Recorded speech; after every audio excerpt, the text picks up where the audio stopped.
প্রকৃতির অসন্তোষের মাত্রা যেন দিন দিন বেড়েই চলেছে। সম্প্রতি দক্ষিণ এশিয়া একটানা এর মুখোমুখি হচ্ছে। আফগানিস্তানের প্রাণঘাতী ভূমিকম্পে এমনিতেই গত 4 দিনে মানুষের মৃত্যুর সংখ্যা 2200 ছাড়িয়েছে। মানুষের মৃত্যু হওয়ার পর পূর্ব আফগানিস্তানকে বা পরাঘাত কাঁপিয়ে দিয়েছে। মাত্র 12 ঘন্টার ব্যবধানে হওয়া এই দুই কম্পন নতুন করে ভয় ও ক্ষয়ক্ষতির সংখ্যা বাড়িয়ে দিয়েছে।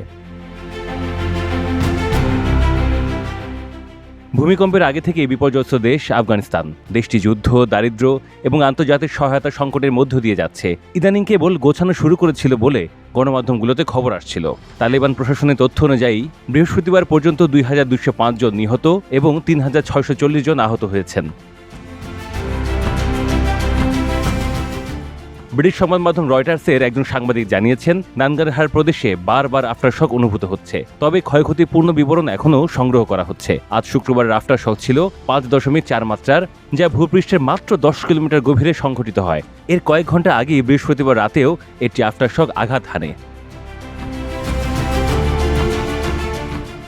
এই সপ্তাহের শুরুতে রোববার মধ্যরাতের আগে 6 মাত্রার ভূমিকম্প হয়, যা আফগানিস্তানের সাম্প্রতিক ইতিহাসে অন্যতম ভয়াবহ।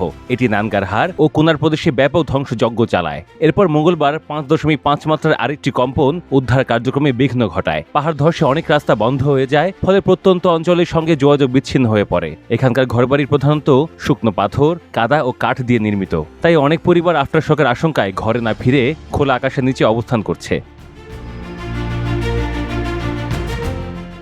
নানগারহার স্বাস্থ্য বিভাগের মুখপাত্র নকিবুল্লাহ রহিমে জানিয়েছেন, বৃহস্পতিবার রাতের ভূমিকম্পের উপকেন্দ্র ছিল শিবা জেলায়, পাকিস্তান সীমান্তের কাছাকাছি। এরই মধ্যে কিছু প্রাথমিক ক্ষয়ক্ষতির প্রতিবেদন পাওয়া গেছে। পূর্ববর্তী ভূমিকম্পে দুই প্রদেশে 6700-এরও বেশি ঘরবাড়ি ধ্বংস হয়েছে এবং উদ্ধারকারীরা বৃহস্পতিবার ধ্বংসস্তূপ থেকে মরদেহ বের করেন। এই ভূমিকম্প প্রবণ অঞ্চলের জীবিতদের অনেকেই বর্তমানে খাদ্য, চিকিৎসা ও আশ্রয়ের সংকটে ভুগছেন এবং জাতিসংঘ সহ বিভিন্ন সংস্থা জরুরি মানবিক সহায়তার আহ্বান জানিয়েছে।